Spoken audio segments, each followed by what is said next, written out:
This is a story born of fire, iron, and ancient debt. It is the full account of how one desperate act in the Yoruba lands sparked a war between the gods that shook two powerful kingdoms, the Yoruba and the Igbo. Before the chaos, there was only Ayodele, a woman trapped by her poverty, and one fatal decision. But Ayodele was not a priestess. She was a rogue who moved between the markets of Lagos and the quiet spirits of the land. Now she stood at the precipice of the temple, a needle in a mountain of faith, ready to take the fury of a god for her own gain. To understand the doom that followed, you must first understand the god she defied. Ogun, the Yoruba Orisha of Iron, war, and technology. He is the patron of all who work with metal. His temper is as hot as a forge, and his vengeance is everlasting. When Ayodele stole a glowing, priceless relic from his sacred forge, she did not just steal an object.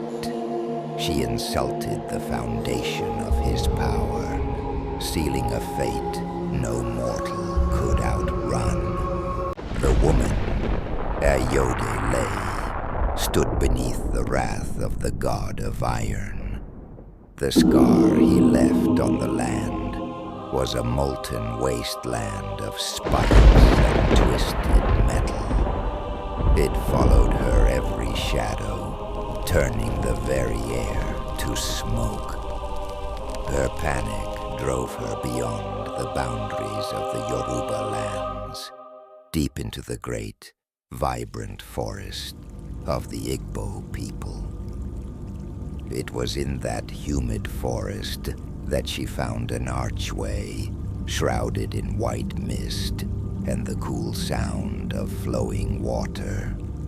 On the other side stood Idemili, the Igbo River Goddess, serene in the face of the encroaching metallic destruction. There, by the whispering waters, she found the shrine of Idemili.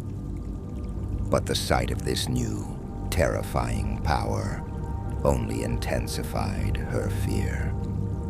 Yet, the great deity heard the cries of the terrified traveler and took Ayodele under her protection. Idemili, unlike the destructive heat of Ogun, embodies the cold, calming purity of the river that feeds the land. She is the goddess of the great river, protecting her people and ensuring life continues to flow. But why would this goddess risk war with Ogun to protect a desperate Yoruba thief?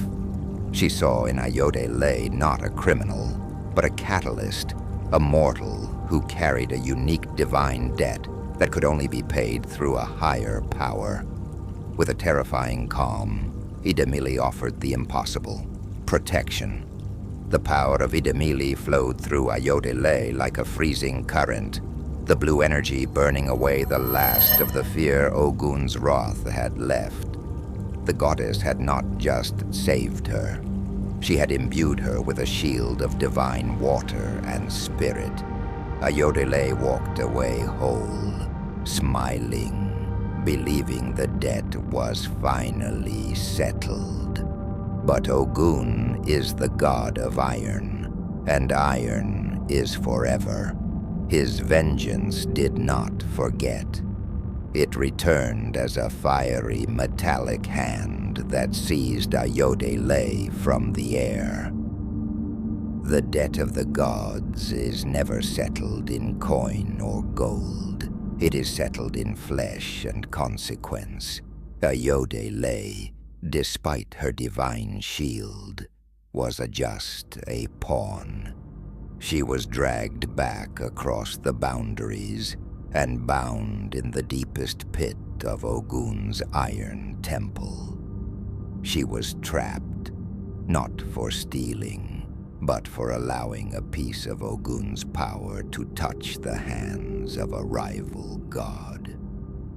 And then, the sound of the great river goddess, Idemili, echoed across the molten earth.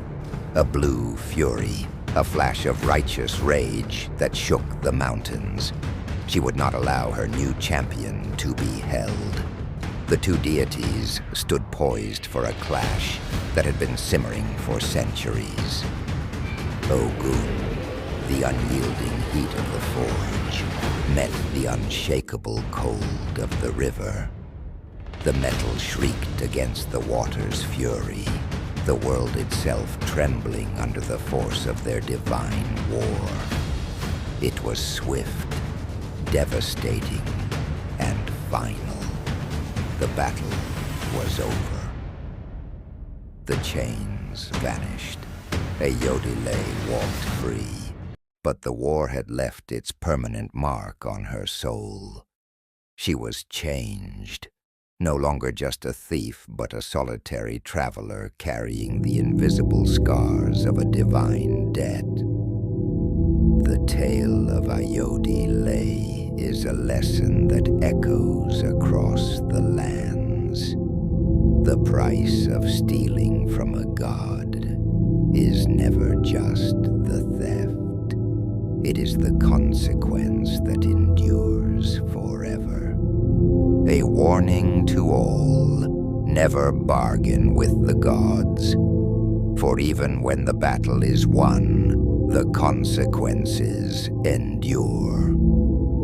Thank you for watching the full unedited story of the Divine Clash.